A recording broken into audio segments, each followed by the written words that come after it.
Hello, welcome to official YouTube channel of Harda degree college. I am Muskan Jain and आज हम एक topic start करेंगे जिसको कहते हैं plant tissue culture. So let's start the topic.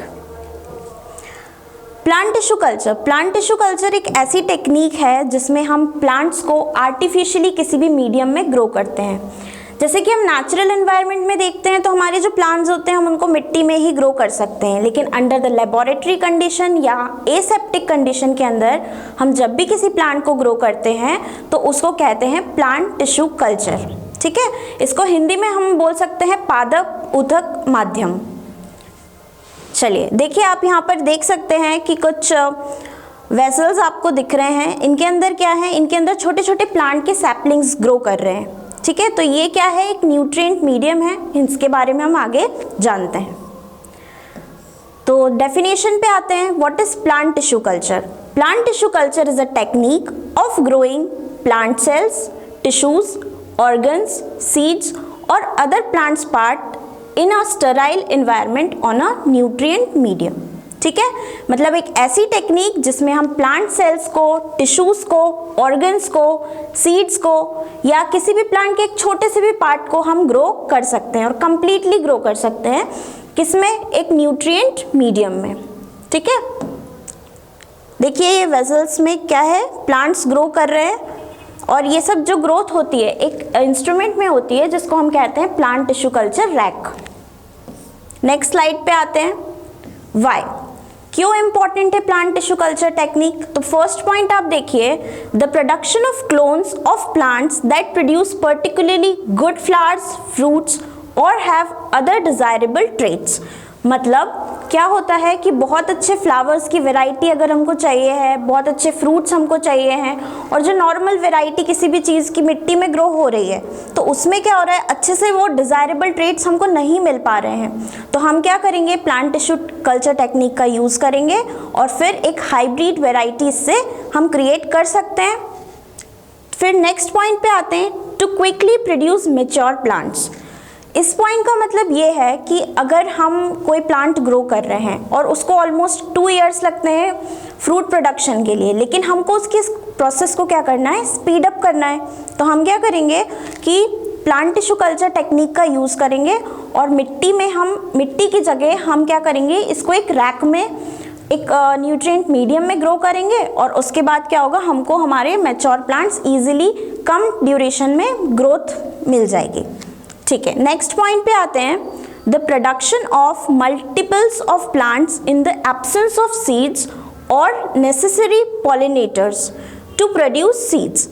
अब क्या होता है, जैसे कि हमको पता है कि जो हमारे प्लांट्स होते हैं उनमें दोनों टाइप का रिप्रोडक्शन होता है, वेजिटेटिव भी और एसेक्सुअल भी। तो क्या होता है, उसके लिए हमको किन चीज़ों की ज़रूरत पड़ती है, पॉलिनेटर्स की ज़रूरत पड़ती है।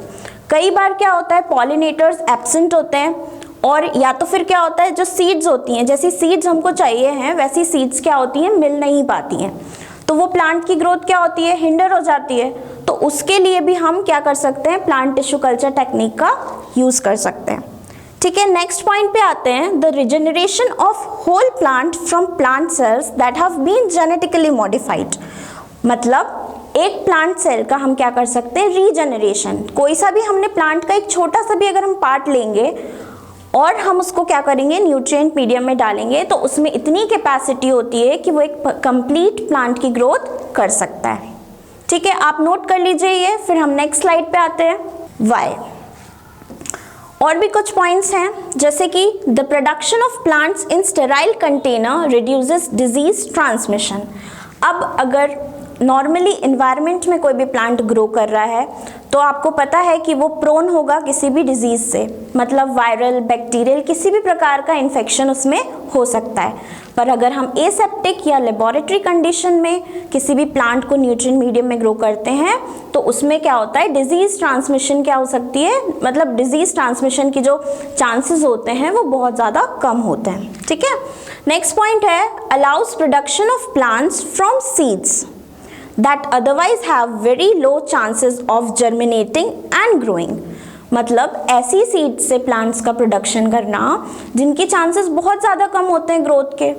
मतलब हम मिट्टी में कोई भी बीज लगाएंगे तो ऐसे चांसेस नहीं होंगे, हो सकता है 50% प्लांट प्रॉपर्ली ग्रो करें और जो 50% प्लांट्स होते हैं वो क्या हो, प्रॉपर्ली अपनी ग्रोथ नहीं कर सकते। तो उनके चांसेस को इम्प्रूव करने के लिए या 90% प्रोडक्शन या 99% प्रोडक्शन के लिए हम क्या करेंगे, प्लांट टिश्यू कल्चर टेक्निक का यूज़ कर सकते हैं। इसमें एग्जाम्पल भी दिया है plants of orchids and nepenthes. ठीक है, देन हमारा नेक्स्ट पॉइंट है to clean particular plants of viral and other infection and to quickly multiply these plants as clean stock for horticulture and agriculture। ठीक है, horticulture और agriculture के लिए हम क्या करेंगे कि जो हमारे प्लांट्स हैं उनको क्विकली मल्टीप्लाई होने के लिए हम बहुत ही प्रॉपर सा क्लीन सा स्टॉक प्रिपेयर कर सकते हैं और फिर उसको डायरेक्टली फील्ड्स पे ले जाने के लिए दे सकते हैं। तो क्या होगा, अगर सॉइल में ग्रो कर रही है चीज़ तो क्या होगा कि उसमें चांसेस हैं कि वो डिजीज़ उसमें हो सकती है, पर इसमें क्या है, प्रॉपर कोई चांसेस नहीं होते हैं। देखिए बहुत अच्छा सा सुंदर सा कॉलीफ्लावर आपको दिख रहा है। यूजुअली जो कॉलीफ्लावर होता है वो येलो कलर का होता है, पर अगर हमने हाइब्रिड वेराइटी से इसको प्रिपेयर किया है तो ये हमें पर्पल कलर का दिखाई दे रहा है।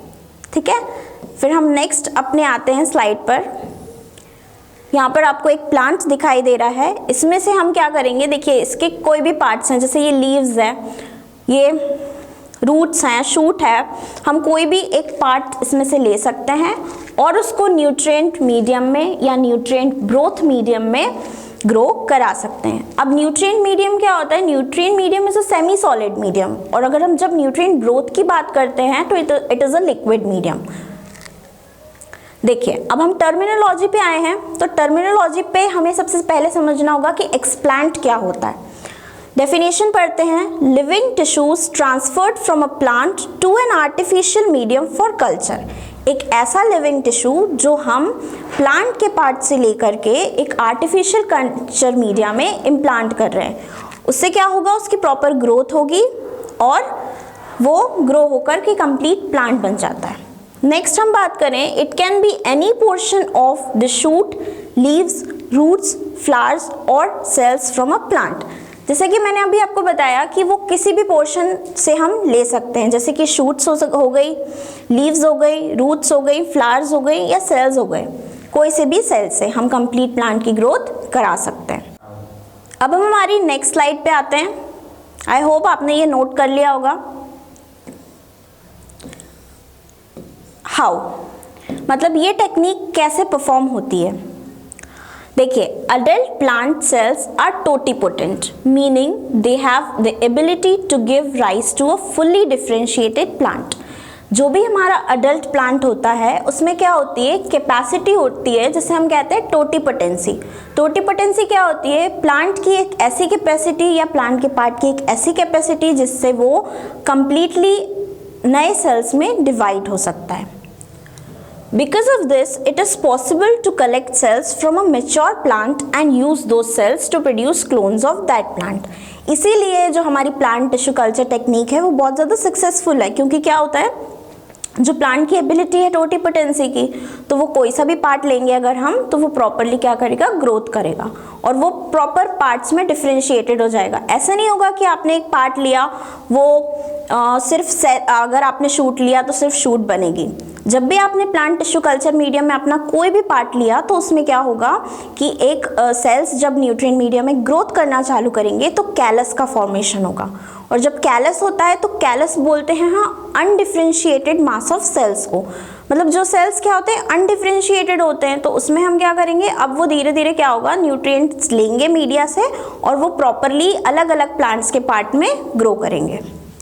देखिए आप यहाँ से देख सकते हैं, एक कैरेट है यहाँ पर, रूट ऑफ कैरेट प्लांट। अब मैंने क्या किया है, यहाँ पर कैरेट प्लांट की रूट को लिया और एक ग्रोथ मीडियम में जो मैंने प्रॉपरली प्रिपेयर किया था उसमें इसको डाल दिया। अब यहाँ पे क्या हो रहा है, सेल डिवीजन इन कल्चर। ये जो कल्चर मीडिया है इसमें सेल डिवीजन हो रहा है। यहाँ पर सिंगल सेल आपको दिखाई दे रहा है, फिर वो सिंगल सेल डबल सेल हो गया और धीरे धीरे वो एक प्रॉपर स्टेप बाय स्टेप वो एक मास में ट्रांसफॉर्म हो गया, जिसको हम क्या कह रहे हैं, कैलस। ठीक है, और धीरे धीरे वो कैलस जब ग्रोथ करना स्टार्ट किया तो उसने यंग प्लांट के रूप में अपनी ग्रोथ स्टार्ट कर दी। और धीरे से फिर क्या हुआ, अडल्ट प्लांट बन गया या कंप्लीट कैरेट यहाँ पर आपको दिखाई दे रही है। अब हम जानते हैं प्लांट टिश्यू कल्चर टेक्निक के बेसिक्स, ठीक है। Modern plant tissue culture is performed under aseptic condition. जो modern plant tissue culture technique होता है वो एसेप्टिक कंडीशंस के अंदर हम परफॉर्म कर सकते हैं। एसेप्टिक कंडीशन मतलब क्या होती है, ऐसी कंडीशंस जो लेबोरेटरी में होती हैं, मतलब एक ऐसा मीडियम जहाँ पर कोई दिक्कत नहीं है, कोई माइक्रोब्स नहीं है, प्रॉपर एक एनवायरनमेंट मिल रहा है उनको ग्रोथ के लिए, ठीक है। Living plant materials from the environment are naturally contaminated. अगर हम कोई सा भी प्लांट मटेरियल एनवायरनमेंट से लेते हैं तो वो नेचुरली कंटामिनेशन उसके ऊपर हो गई। कैसे कंटामिनेशन, तो डस्ट पार्टिकल्स होंगे, वायरस, बैक्टीरिया, किसी भी प्रकार के पॉलन्स होंगे। तो जब भी हम उसको ग्रो करने की कोशिश करेंगे तो क्या होगा कि वो हमारी चीज़ें कहीं ना कहीं खराब होंगी और कुछ भी ग्रोथ गलत हो सकती है। पर हमको अगर स्पेसिफिक चीज़ ग्रो करना है तो हम क्या करेंगे, उसको कहाँ ग्रो करेंगे, एसेप्टिक कंडीशंस में। Living plant materials from the environment are naturally contaminated on their surface and sometimes interior। surface पे तो contaminate हो ही सकते हैं, लेकिन क्या होता है interior पे भी वो contaminate हो सकते हैं with microorganisms and किस चीज़ से, microorganisms से तो हो ही सकते हैं। इसके अलावा मैंने आपको बताया कि वायरस, बैक्टीरिया, फंगस, ये सब चीज़ों से भी वो क्या होते हैं, contaminate हो सकते हैं। So, surface sterilization of starting material expands in a chemical solution, usually alcohol and sodium or calcium hypochlorite is required। मतलब अगर हम कोई सा भी एक्सप्लांट लेते हैं तो हमको क्या करना पड़ेगा, सबसे पहले हमने अगर प्लांट से एक पत्ती तोड़ करके लाए, एक लीफ प्लग करके हमने लाए, अब हम उसको क्या करेंगे, उसको हम केमिकल सोल्यूशन से क्या करेंगे, प्रॉपरली क्लीन करेंगे। तो केमिकल सोल्यूशन क्या हो गया, अल्कोहल हो गया, सोडियम या कैल्शियम हाइपोक्लोराइट हो गया, इनसे क्या हो जाता है, प्रॉपरली क्लीन हो जाता है, ठीक है। हम नेक्स्ट स्लाइड पे आते हैं अब अपनी। ये भी है प्लांट टिश्यू कल्चर का बेसिक्स, हम कंटिन्यू कर रहे हैं। Explants are then usually placed on the surface of a solid culture medium. अब जब हमारा एक्सप्लांट है हम उसको क्या करेंगे, सॉलिड कल्चर मीडिया पे प्लेस करेंगे। But are sometimes placed directly into liquid medium. पर कभी कभी हम उसको क्या कर सकते हैं, लिक्विड मीडियम में भी प्लेस कर सकते हैं। सबसे पहले हमने क्या लिया, एक्सप्लांट लिया था, हमने उसको क्या करा, उसका सरफेस स्टरलाइजेशन करा सोडियम सॉल्ट से और अदर सॉल्ट से। उसके बाद हम उसको क्या करेंगे, एक सॉलिड कल्चर मीडिया में प्लेस करेंगे। सॉलिड कल्चर मीडिया में प्लेस करते हैं, कभी कभी हम उसको लिक्विड कल्चर मीडिया में भी प्लेस कर सकते हैं, जिसको हम कहते हैं लिक्विड ब्रोथ या nutrient broth media. When cell suspension cultures are desired, वो मतलब स्पेसिफिक प्लांट्स जो होते हैं उसके हिसाब से हम मीडिया हमारा ले सकते हैं। फिर हम नेक्स्ट बात करें, culture media are generally composed of inorganic salts plus a few organic nutrients, vitamins and plant hormones. जो कल्चर मीडिया होता है वो क्या होता है, यूजुअली इनऑर्गेनिक सॉल्ट्स होते हैं, उसमें कुछ ऑर्गेनिक न्यूट्रिएंट्स भी होते हैं और उसमें vitamins and specially plant hormones होते हैं। इसके बारे में हम आगे स्टडी करते हैं। देखिए, प्लांट टिश्यू कल्चर मीडिया मतलब ये मीडिया कैसे बनता है, अब हम उसका प्रोसेस देखेंगे। इसमें होता है सॉल्ट मिक्सचर्स, ठीक है, जितने भी लवण होते हैं उनका क्या होता है, मिक्सचर होता है, ऑर्गेनिक सब्सटेंसेस, नेचुरल कॉम्प्लेक्सेस होते हैं, कुछ इनर्ट सपोर्टिव मटेरियल होते हैं उसकी ग्रोथ के लिए, प्लस उसमें क्या होते हैं, ग्रोथ रेगुलेटर्स होते हैं। तो ग्रोथ रेगुलेटर्स मतलब हमको कब इसकी ग्रोथ करना है, कब इसकी ग्रोथ रोकना है, ये सब हमको कहाँ समझ में आएगा, जब हम एक मीडिया तैयार करेंगे। दो प्रकार के न्यूट्रिएंट्स होते हैं। पहला होता है मैक्रो न्यूट्रिएंट और दूसरा होता है माइक्रो न्यूट्रिएंट। मैक्रो न्यूट्रिएंट के अंदर ऐसे न्यूट्रिएंट्स आते हैं जो बहुत ज़्यादा क्वांटिटी में हमको रिक्वायरमेंट होती है जिनकी, तो हम देख लेते हैं। यहाँ पर क्या है, ammonium nitrate, potassium nitrate, calcium chloride जो कि एनहाइड्रस फॉर्म में है, मैग्नीशियम सल्फाइड जिसको हम एप्सम सॉल्ट्स भी कहते हैं, पोटेशियम हाइपोसल्फेट, उसके बाद FeNa, EDTA is ethylene diamine tetraacetate. फिर हम बोरिक एसिड का भी यूज़ करते हैं, manganese sulphate, zinc sulphate, potassium iodide, sodium molybdate, cupric sulphate and cobaltous sulphide. इन सब का यूज़ कब होता है? जब भी अलग अलग प्लांट्स के लिए हम अलग अलग मीडिया बनाएंगे, तो ऐसा नहीं है कि एक ही मीडिया में सारे सॉल्ट्स प्रेजेंट हैं, ठीक है, अलग अलग मीडिया में अलग अलग सॉल्ट्स प्रेजेंट हो सकते हैं, और इनको हम क्या कह रहे हैं? Macronutrient salts. फिर हम बात करें, इनकी थोड़ी सी डिटेलिंग हम कर लेते हैं। तो पहले हम बात कर रहे हैं नाइट्रोजन की। नाइट्रोजन आपको जैसे भी पता है कि इन्वायरमेंट में भी बहुत ज़्यादा क्वांटिटी में प्रेजेंट होता है, और जो हमारे लेग्यूमिनस क्रॉप्स होते हैं उसमें भी इसकी बहुत ज़्यादा रिक्वायरमेंट होती है। तो अगर हम नाइट्रोजन की बात करते हैं तो नाइट्रोजन के बारे में देखिए, influences plant growth rate, plant के ग्रोथ रेट को ये बढ़ाता है। Essential in plant nucleic acid, जो हमारा डीएनए होता है डीऑक्सीराइबो न्यूक्लिक एसिड, उसके भी कंटेंट में नाइट्रोजन प्रेजेंट होता है, क्योंकि वो किससे बने होते हैं? नाइट्रोजनस बेसिस से बने होते हैं। फिर हम बात करें, नाइट्रोजन जो है प्रोटीन का भी कंस्टिट्यूएंट है, क्लोरोफिल का भी है, अमाइनो एसिड्स एंड हार्मोन्स। फिर नेक्स्ट बात करें हम एक मैक्रोन्यूट्रिएंट की, जिसे हम कहते हैं phosphorus, abundant in meristematic and fast growing tissues. किस चीज़ में मैक्सिमम है? जो प्लांट अगर ग्रोथ कर रहा है तो उसके जो मेरिस्टेमेटिक टिश्यूज हैं, जो टॉप पर हैं, या जो फास्टली ग्रोइंग टिश्यूज हैं, उसमें फॉस्फोरस का कंटेंट होना चाहिए। Essential in photosynthesis and respiration, photosynthesis में भी यूजफुल है और रेस्पिरेशन में भी। अब क्या होगा, आप सोच रहे हैं कि ये हम क्यों मिला रहे हैं? तो ये सब जो सॉल्ट्स हम उसमें ऐड करेंगे तो इनकी रिक्वायरमेंट इसीलिए है क्योंकि हम एक न्यूट्रिएंट मीडिया तैयार कर रहे हैं, और हम उसको क्या कर रहे हैं? ग्रोथ न्यूट्रिएंट मीडिया को न्यूट्रिएंट मीडिया में प्लांट की ग्रोथ एसेप्टिक कंडीशन में करवा रहे हैं। अगर मिट्टी में ग्रोथ होती है तो वो मिट्टी से ले लेता है, एनवायरनमेंट से ले लेता है, पर अगर हम लैब में ग्रो कर रहे हैं तो वो सब चीज़ें तो हमें ही देना पड़ेंगी ग्रोथ के लिए। फिर हम बात करते हैं नेक्स्ट सॉल्ट की, जिसे हम कहते हैं potassium. Necessary for cell division, cell division के लिए बहुत ज़्यादा इंपॉर्टेंट है। उसके बाद मेरिस्टेमेटिक टिश्यू की ग्रोथ के लिए, help in pathways for carbohydrate, protein and chlorophyll synthesis, मतलब कार्बोहाइड्रेट, प्रोटीन और क्लोरोफिल के सिंथेसिस के लिए या संश्लेषण के लिए भी हमें पोटेशियम की रिक्वायरमेंट होती है। फिर नेक्स्ट सॉल्ट है calcium.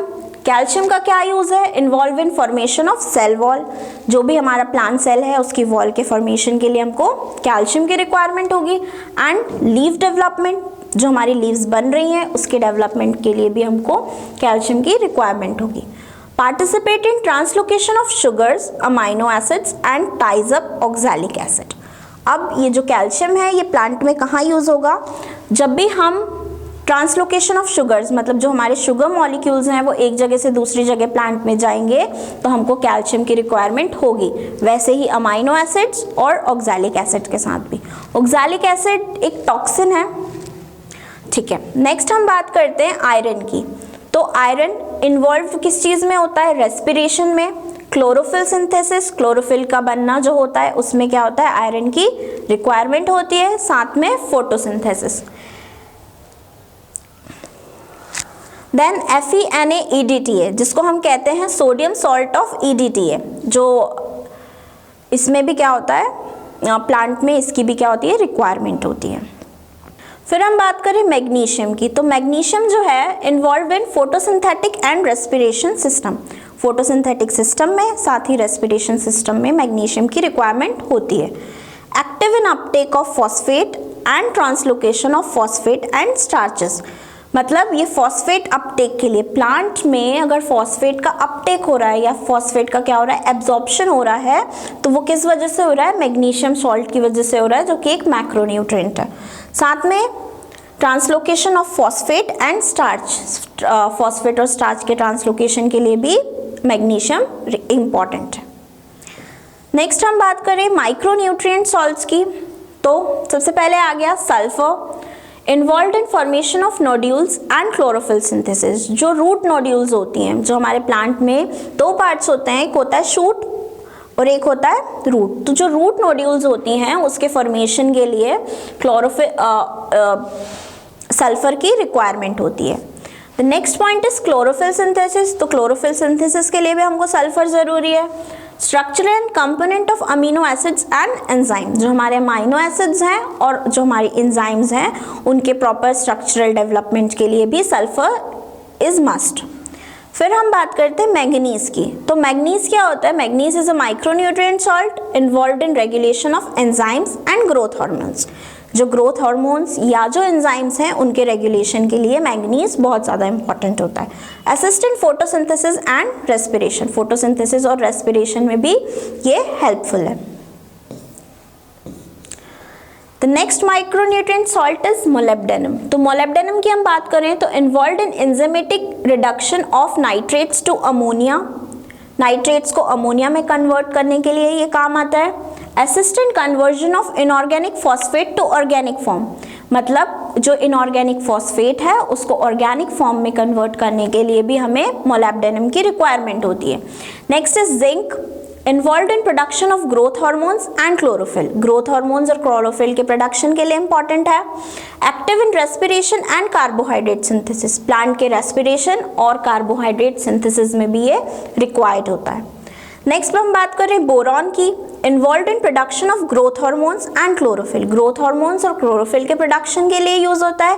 Active in respiration and carbohydrate synthesis, इसका काम भी क्या होता है? रेस्पिरेशन और कार्बोहाइड्रेट का सिंथेसिस करना। फिर हम बात करें कॉपर की, तो copper is involved in photosynthetic and respiration systems, photosynthetic system में ही इंपॉर्टेंट है ये, और रेस्पिरेशन में भी। Assistant chlorophyll synthesis and used as reaction catalyst, reaction catalyst किसी भी रिएक्शन को आगे बढ़ाने के लिए भी कॉपर क्या होता है? उसकी किसी भी एक्टिविटी को फास्ट कर देता है। नेक्स्ट हम बात कर रहे हैं अब ऑर्गेनिक कंपाउंड्स जो होते हैं वो कौन कौन से होते हैं और कहाँ क्या इनका सोर्स है। कार्बन सोर्स की हम बात करें तो सुक्रोज, समटाइम्स ग्लूकोज या फ्रक्टोज, ये हमको न्यूट्रिएंट मीडिया में डालने होते हैं जिसकी वजह से प्लांट क्या करता है? कार्बन सोर्स को एब्जॉर्ब करके अपनी कंप्लीट ग्रोथ करता है। नेक्स्ट हम विटामिन्स की बात करें तो adenine, part of RNA and DNA, RNA और डीएनए का पार्ट होता है एडेनाइन और ये प्लांट ग्रोथ के लिए रिक्वायर्ड है। Inositol, part of B complex in phosphate form, is a part of cell membrane. B complex का पार्ट तो होता ही है, सेल मेम्ब्रेन का भी पार्ट होता है, ठीक है। Organelles and is not essential to growth but beneficial, ऐसा ज़रूरी नहीं है कि ये हो, पर ये भी हम इसमें न्यूट्रिएंट मीडिया में ऐड कर सकते हैं as per the requirement of the particular plant. Then हम बात करें थायमीन की तो essential as coenzyme in citric acid cycle, जो citric acid cycle plants perform करते हैं उसमें बहुत ज़्यादा एसेंशियल ये होता है। और ये एडेनाइन, ग्वानिन, थायमीन, साइटोसाइंस जैसे कि हम जानते हैं कि ये सब डीएनए में होते हैं और हमारे ये क्या होते हैं? नाइट्रोजनस बेसिस होता है। और अभी हमने मैक्रोन्यूट्रिएंट में पढ़ा कि नाइट्रोजन इंपॉर्टेंट है तो मतलब नाइट्रोजनस बेसिस भी डेफिनेटली इंपॉर्टेंट होंगे ही। अदर ऑर्गेनिक सॉल्ट्स की हम बात करें तो ऑर्गेनिक एसिड्स होते हैं जैसे कि साइट्रिक एसिड होता है और कुछ एसिड्स ऐसे भी होते हैं जो क्रेब्स साइकिल्स में रिक्वायर्ड होते हैं। कुछ फिनोलिक कंपाउंड्स भी रिक्वायर्ड होते हैं जैसे phloroglucinol stimulates rooting of shoot section, मतलब जो शूट सेक्शन होता है प्लांट का उसकी ग्रोथ को ये क्या करते हैं? स्टिमुलेट करते हैं। नेक्स्ट हम बात करें कुछ नेचुरल कॉम्प्लेक्सेस भी हम प्लांट्स के रिक्वायरमेंट के लिए उसमें ऐड कर सकते हैं। अब नेचुरल कॉम्प्लेक्सेस जैसे कि आपको पता है कि पर्टिकुलर प्लांट को कुछ ना कुछ चाहिए ही होगा ग्रोथ करने के लिए, तो हम कोकोनट का एंडोस्पर्म उसमें ऐड कर सकते हैं, फिश इमल्शन हम ऐड कर सकते हैं, protein hydrolysates, tomato juice, yeast extract, malt extract, potato agar, ये सब जितने भी नेचुरल कॉम्प्लेक्सेस हैं ये कैसे यूज होंगे? As per the requirement of plant, या जितनी भी हमें ज़रूरत है उस क्वांटिटी में हम इसको ऐड कर सकते हैं। ग्रोथ रेगुलेटर्स, कुछ ग्रोथ रेगुलेटर्स की हम बात कर लें जिनको हम क्या कहते हैं? प्लांट हार्मोन्स भी कहते हैं। तो पहला हम बात करें ऑक्सिन, ऑक्सिन किस चीज़ की रिक्वायरमेंट ग्रोथ कराता है? रूट्स की। नेक्स्ट है साइटोकाइनिन, शूट्स की ग्रोथ कराता है। जिब्रेलिन सेल एनलार्जमेंट, मतलब सेल को बड़ा करने के लिए, जो हमारा कैलस है अब जब वो धीरे धीरे प्लांट में फॉर्म होगा तो हमको किस चीज़ की यूज होगी? जिब्रेलिन की। The next is abscisic acid, plant stress hormone, मतलब कहीं ना कहीं जब प्लांट ओवर ग्रो कर रहा है तो उसको हमको स्टॉप भी करना होगा, तो हमको प्लांट को थोड़ा सा स्ट्रेस देना होगा। तो स्ट्रेस हार्मोन मतलब क्या होता है? Abscisic acid. Next is ethylene. Ethylene का जो भी पर्पस है वो प्रॉपरली क्लियर नहीं है कि ये क्यों यूज होता है, सो हम इसके बारे में बात नहीं करेंगे। ग्रोथ रेगुलेटर्स में हमने क्या देखा? Auxin, cytokinin, gibberellin and abscisic acid. अब इनके बारे में देखिए। ऑक्सिन किस चीज में यूज हो रहा है? Callus formation, rooting of cuttings and the induction of adventitious embryogenesis. इन चीज़ों में ऑक्सिन्स यूज़ हो रहा है और ये ऑक्सिन्स की कुछ वेराइटीज़ हैं। आप क्या कर सकते हैं? स्क्रीनशॉट ले लीजिए, पढ़ने में आपको बहुत ज़्यादा हेल्प होगी। फिर हम साइटोकाइनिन्स की बात करें तो इनहेंसेस एडवेंटिशियस शूट फॉर्मेशन। जो हमारी शूट्स हैं उनके फॉर्मेशन के लिए साइटोकाइनिन रिक्वायर्ड है। जिब्रेलिन की बात करें तो not generally used in tissue culture. Tissue culture में जनरली ये यूज़ नहीं किया जाता है। Tends to suppress root formation and adventitious embryony formation. क्या करता है? ये रोक देता है किस चीज़ को? रूट फॉर्मेशन को और एडवेंटिशियस एम्ब्रियोनी फॉर्मेशन को। इसीलिए हम इसको क्या करते हैं? प्लांट टिश्यू कल्चर टेक्निक में यूज़ नहीं करते हैं। फिर हम बात करें एब्सिसिक एसिड की, तो एब्सिसिक एसिड जो है प्राइमरी अ ग्रोथ इनिबिटर है, मतलब ग्रोथ को ये रोकता है। हमने देखा था अभी ये प्लांट स्ट्रेस हार्मोन है। But enables more normal development of embryos. पर क्या है? एम्ब्रियो के नॉर्मल डेवलपमेंट के लिए ये बहुत ज़्यादा रिक्वायर है, क्योंकि एक अननेसेसरी अगर किसी भी चीज़ की ग्रोथ होती है तो वो क्या होगी? एब्सिसिक एसिड उसको क्या करेगा? हिंडर करेगा और प्लांट की नेचुरल ग्रोथ में हेल्प करेगा। बोथ ज़ाइगोटिक एंड एडवेंटिशियस, ज़ाइगोटिक भी और एडवेंटिशियस भी। अब हम बात कर रहे हैं इथाइलिन की। तो इथाइलिन क्या है? Question is not how much to add, मतलब कितना ऐड करना है इसका ये क्वेश्चन नहीं है, but how to get rid of it in vitro, मतलब इन विट्रो इसको हमको क्या करना है? इथाइलिन को आने नहीं देना है, क्योंकि इथाइलिन क्या करता है? ग्रोथ को स्टॉप करता है। फिर natural substance produced by tissue culture at fairly high level specially when cells are under stress, मतलब इसके कंटेंट को हम क्या कर सकते हैं? कंट्रोल नहीं कर सकते, इसलिए प्लांट की ग्रोथ स्टॉप भी हो सकती है। इनहैंसेस सेंसेशंस, मतलब जो प्लांट में जो लीफ की ग्रोथ होती है उसको ये क्या कर देता है? सेंसेशन स्टेज में ले आता है, मतलब लीव्स जो होती हैं वो गिर जाती हैं। Suppresses embryogenesis and development in general, मतलब जो एम्ब्रियो का फॉर्मेशन होता है उसको भी ये क्या करता है? सप्रेस कर देता है। नेक्स्ट, हार्मोन के कुछ कॉम्बिनेशंस होते हैं जो यूज होते हैं कैलस डेवलपमेंट के लिए, एडवेंटिशियस एम्ब्रियोजेनेसिस के लिए, rooting of shoot cuttings and adventitious shoot and root formation के लिए। ये आपको दिख रहा है यहाँ पर एक डायग्राम, प्लांट है और कैसे कैसे उसका हमारा एक्सप्लांट का फॉर्मेशन हो रहा है और एसेप्टिक कंडीशन में कैसे ग्रोथ हो रही है। ये डायग्राम आप बना सकते हैं अपने एग्जाम में या जो भी आपको समझना हो उसमें। कुछ एप्लीकेशंस हैं इसकी। आप plant tissue culture is used widely in plant sciences, forestry and horticulture. कहाँ कहाँ ये यूज़ होता है? तो प्लांट साइंस में, फॉरेस्ट्री में और हॉर्टिकल्चर में इसका यूज़ होता है। फिर the commercial production of plant used as potting, landscape and florist subjects which uses meristem and shoot culture to produce large number of identical individuals. Large number में हमको अगर आइडेंटिकल प्लांट्स चाहिए होते हैं तो हम प्लांट टिश्यू कल्चर टेक्निक का use करते हैं।